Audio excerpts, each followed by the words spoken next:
Good morning, ladies and coronavirus germs. This is your ticker guy coming at you from the 19th. We are still in full on stupid mode. Um, those of you that follow me on Twitter probably saw me in a bar last night with my middle finger up. That is to all of the scolds, including Trump and everybody else, and all the people saying that, you poor millennials, you people that are still out on the beach, you are murderers. You are gonna kill people, folks. You need to cut this bullshit out. You really do. We are going to destroy the economy through a cauldron of fear over nothing. And no, please do not take this the wrong way. I'm not saying that this virus isn't going to kill some people. It is. I'm not saying that this virus isn't serious. It is. I'm saying that the idea that we can flatten this curve down and by doing it prevent the health system from going into overload, and if the health system goes into overload, it's going to kill a huge number of people that would otherwise not die. That is a lie. We know it's a lie. We know it's a lie because we have data out of China. We know it's a lie because we are going to get more data from other places such as France and Italy. In fact, we know from South Korea, which has now been confirmed in Europe, that one of the approaches that they figured out after a little while over in South Korea, in fact, appears to work. In fact, it works so well that we ought to be thinking about this in a serious way as a chronic way to look at this for prophylaxis for people that are at significant risk. And I've talked about this. This is the chlorquinone thing. There is another form of that drug. Let's see, hydroxychloroquine. Chloroquine, maybe. Chloroquine. Hydroxychloroquine. I think that's the correct pronunciation. Anyway, hydroxychloroquine, and when indicated that there may be a secondary bacterial infection, they added a very heavy-duty but available orally antibiotic. What we know out of China, and again, small sample size because the amount of surveillance that you could actually do in China without getting thrown out of the country was relatively modest. And at this point, that surveillance is going to be zero because they're throwing out all American journalists. So you can forget about any kind of honest information coming out of them. They've loosened the restrictions, and what's going to end up happening is the virus is going to come roaring back. But I'm willing to bet they also are smart enough to have paid attention to the South Korean and now European evidence that says that the hydroxychloroquine protocol, if used for those patients where you can use it, you can't. Not everybody can take it, folks. You can't just go out and get this stuff. Okay, for one, and by the way, you want an effective response mechanism. We'll get to that in the end. Okay. Why am I saying it doesn't matter? Why am I saying it doesn't matter here? Here is the bottom line, folks. Out of all the people who went into the hospital in China and ended up on a vent, whether you were intubated or not, so there's two ways that you can end up with a vent. One is essentially a positive pressure mask, and those we have CPAPs machines, which are they're not really vents, but they're sort of the same basic kind of idea for those people that have serious sleep apnea problems. And then you have the more invasive, which is tubes down your throat. At that point, you can't talk, obviously. It's normally used when you are unconscious because the consciousness feeling that comes from having that thing in you is not something you're going to be very happy about. Most people can't tolerate it, so they'll knock you out intentionally if they have to intubate you. Of course, if you're already flat on your back and unconscious, it doesn't really matter because you're not aware of it anyway. The problem is essentially everybody who had one of those two things as a required therapy died. Essentially everyone. And I've pointed this out previously, folks. If you, under ordinary circumstances, not where you have a virus attacking your lungs, not where you have that, If under ordinary circumstances, if you end up on a vent, 70% mortality 1 year.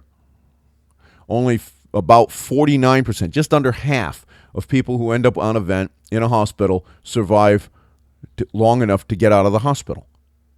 Right? And this is without something that is directly attacking the place that they're putting the vent, that is your lungs. The odds if you end up in that situation suck. And so the goal has to be to stop that, to prevent it. That has to be the goal, which means all the other therapies that they can give you, folks, what does an IV do? What you can't use antibiotics against a viral infection. They don't do anything. So the goal here has to be to keep people out of the hospital, not to have more beds, not to flatten the curve so that people have beds. No, that's wrong. If you bring people into the hospital and they end up on a vent or whatever have you, the odds are they're going to die. It is almost certain that if that happens, you're going to die. We must prevent that from happening. That has to be where the focus is. The supply chain for hydroxychloroquine runs through China. Mr. Trump and the rest of these people are tools. All of these white lab coat people, you're tools. Take $500 million, $1 billion, $5 billion, whatever it takes, and get a factory spun up right now on a 10-day basis. Hey, if you can build a hospital in that amount of time, you can get this done. Get it out there so that we can put together a crap ton of these pills and the antibiotics, okay, that they were using in this French thing, because there are secondary infections are a real thing, okay? Here's the other thing that's interesting. Of those people that acquired a secondary infection in Wuhan, it killed almost all of them. Almost all of those people died. So, and by the way, where'd you get the secondary infection?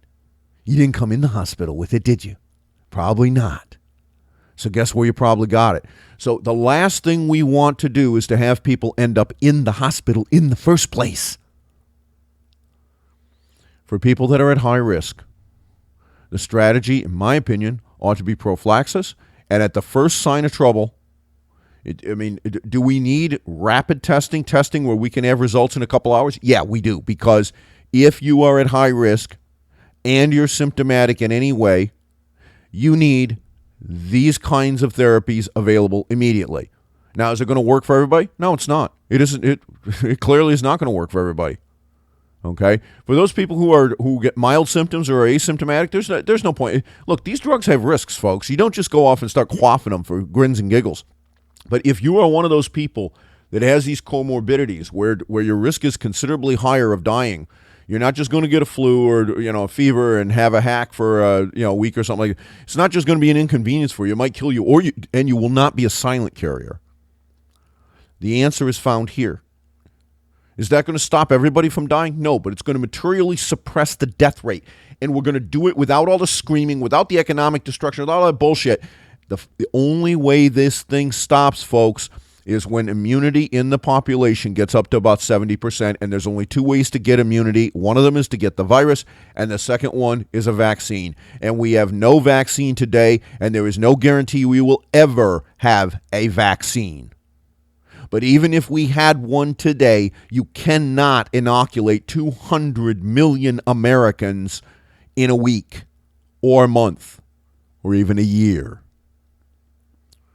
The U.S. government knows that this thing is going to go on for a year and a half or more. Yeah, it is. I've said this since it began. The math is what it is. The choice we are making is singular. Do we want to have the economic destruction that comes along with this or not? That's all. We cannot do anything about the virus's prevalence. We have therapies that we believe work. You do not need a hospital for those therapies. They're oral medications. They are things you can swallow. They're pills. Do they work for everybody? No. Do they help? Yes. Should we be using them as a prophylaxis in high-risk people if they're not contraindicated to take them? I would say yes. If I was one of those people, I'd be demanding it right now. If I had a significant comorbidity and I was at high risk, I would find a way to get those drugs after I talked to a physician and went through and checked for those various things. Look, you need to make sure that you're not going to have a problem with elongated QT interval. That's the specific one. If that one can kill you, folks. Heart rhythm problems can, boy, oh boy, you don't go playing with that, all right? Your ticker gives out, you're done, especially if you're sick. The last thing you want to do is anything that plays hell with your cardiac system. But if you don't have those contraindications, by God, why would we not be doing that? You know why? Because we can't right now. Do you know why we can't right now? Because guess where the supply chain goes? And nobody wants to go after the damned Chinese about this. F that. Burn those people to the fucking ground. Spend the money, stand up a factory right now on a crash basis. Get the manufacturing capacity right here in the United States. You want to know where Trump and his Korea War era authorization? Well, he's got the authority under that act, which he declared that he's invoking. He has the authority under that act to do that right now. Take the money, use it. Get the appropriation out of Congress. Do you think Congress wouldn't pass that? Single sentence bill. It is hereby appropriated a sum up to, pick a number, $50 billion to stand up on an immediate basis a factory to produce hydroxychloroquine and whatever the antibiotics are that they paired them with in the French and South Korean case. And the second one, you're not going to need most of the time if you're not in the hospital, because that secondary infection is coming from the hospital. So we're not going to need that for most of those people, but we should have it in the event that we do. And for those people that can take that drug as a prophylaxis, by God, you ought to start doing it. If you are at high risk, if you've got diabetes, if you're fat, if you cannot do 8 METs worth of metabolic output, you cannot climb 10 flights of stairs without being winded, you cannot run a 12-minute or better mile, if you cannot do these kinds of things, you've got severely compromised lung function that is enough, I can walk around the block. That's only 3 METs, folks. If this virus takes 5 from you on a temporary basis, you're dead. No, having a hospital around with open beds will not save you. Let me repeat that. Open hospital beds will not save you. If you go into the hospital and you end up on a ventilator as a result of having this disease, you are going to die. More than 90% of the time, you are going to die. Out of the people who went into the hospital in Wuhan and who needed that ventilator, let me point this out. 26 people, non-invasive ventilation, that is a positive pressure mask, 2 survived. 32 more who were intubated and had a ventilator, that is tube down the throat, hooked up to a machine that breathes for you. 1 survived. 1, folks. 32 go in, 31 come out at room temperature in a box. That is what you are arguing that you want to be able to do. You're going to get $1 million bill tacked on to whoever it is that's going to pay it, and you're still going to die. The only effective mitigation is to not end up in that room hooked up to that machine. Period. We may as well let this thing go through the country and go through the economy and do what we can to prevent those cases from progressing to be severe or critical. And we have a protocol that appears to work. It may not be completely effective. It probably isn't completely effective, but we have a protocol that we know works. It uses cheap, off-patent medications. No, instead we got Roche and Lilly and everybody else running around trying to come up with a way to make billions of dollars. And and we're going to destroy the entire economy while they try to find a way to make billions of dollars when we have a pill that costs literally, folks, literally $4. $4 for a whole bottle of the damn things. Stand up a factory right now. We can do this. Those people who are at high risk, prophylaxis for this for the next year, if they can do it and they can tolerate it. Now, they're going to have to be medically monitored, but we're doing that anyway. We're talking about people that are high risk that are already subject to some kind of testing. Hey, listen, you want to know where some telemedicine would be really useful? I mean, look, you could today, right? You can buy a blood pressure cuff from anywhere. And the Chinese ones seem to work just fine. They're $30 or $40. One of the ones that's so-called American, $60. It's not a lot of money. Okay, you can buy a pulse ox for $10 if you have some kind of chronic condition where you're worried about your oxygenation levels.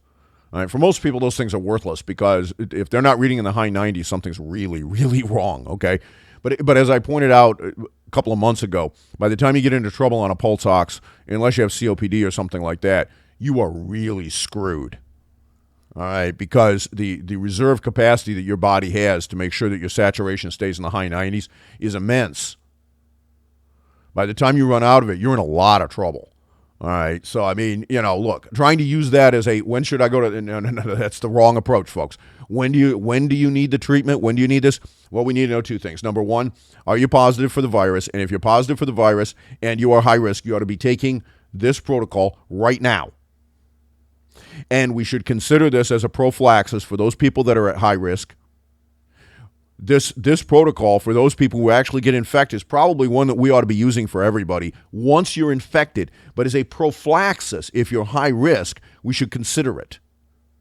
Because the entire key to this thing is for people not to end up on the vent.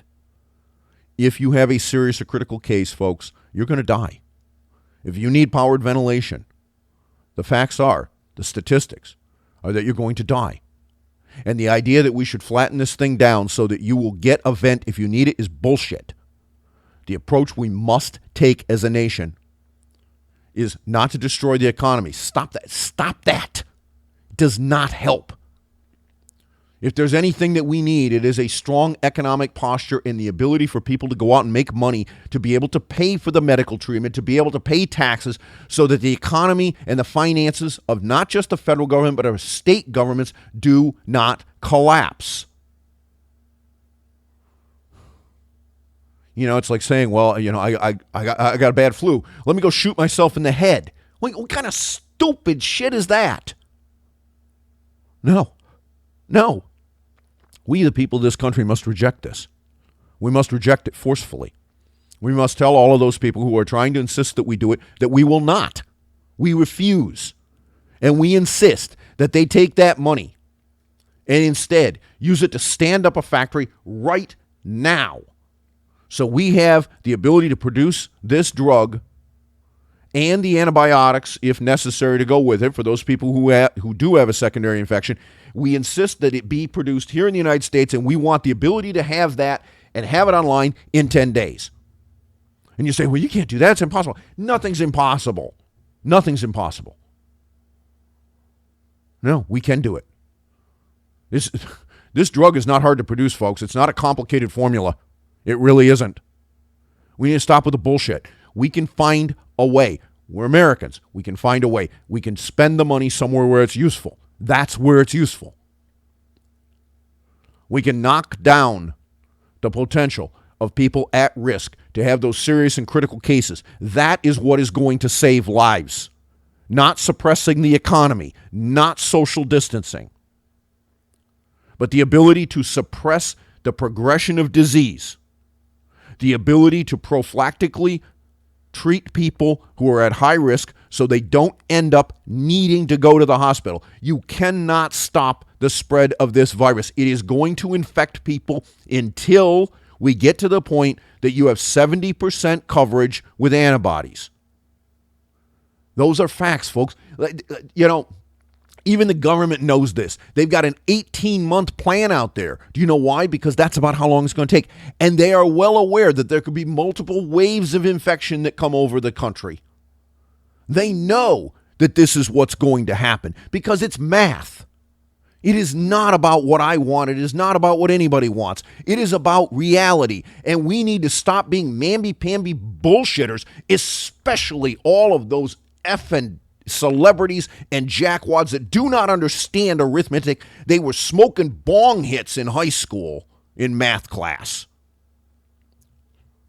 We cannot take our instruction from people who are doing that. And people who are scaremongering, and people who are trying to find, by God, we're going to delay this thing so that some pharmaceutical company can make $100 billion off it. Bullshit. We have a off-patent, cheap mitigating strategy available to us right now, and we do not have to take the economic hit. But even if we did have to, you say, well, what if we didn't have this? We'd still be better off. Why? Because you can't do anything about it. And you can't get the vaccine coverage in time for it to matter. Folks, remember that when SARS came through, they started working on a vaccine. Do you know why they stopped? Because it had already burned through the places where it was going to. Yeah, they put all sorts of very expansive protocols in place, and they suppressed it. They sure did. But you know what? SARS had a much nastier death profile than this thing does, by far. This thing doesn't seem to bother very young people at all. It doesn't get them materially sick, but it really does go after you if you've got serious comorbidities. And it's bad. And anybody who thinks it's not, well, you're wrong. It is. I mean, listen, anything that can kill, 4, 5, 10% of a particular subset of the population, it's bad news. But we have means of preventing that. We won't prevent it by giving everybody a hospital bed in an event that needs one. If you get a hospital bed in an event, you're going to die. We need to change our focus on this, folks. The focus has to be mitigation and preventing those cases from ending up in the hospital. That's all there is to it. Okay, listen, hospitals are terrible places. Sometimes they're necessary, but they're terrible. We kill 100,000 Americans a year with hospital-acquired infections, not counting those people who are infected with coronavirus. That's a fact. If you have to go, you got to go. It's the way it is. But by God, if we can keep people out of there and we can do mitigating things in order to reduce that potential, we should be doing those instead and drop the bullshit on the economy. I'm your ticker guy, and that's how it is.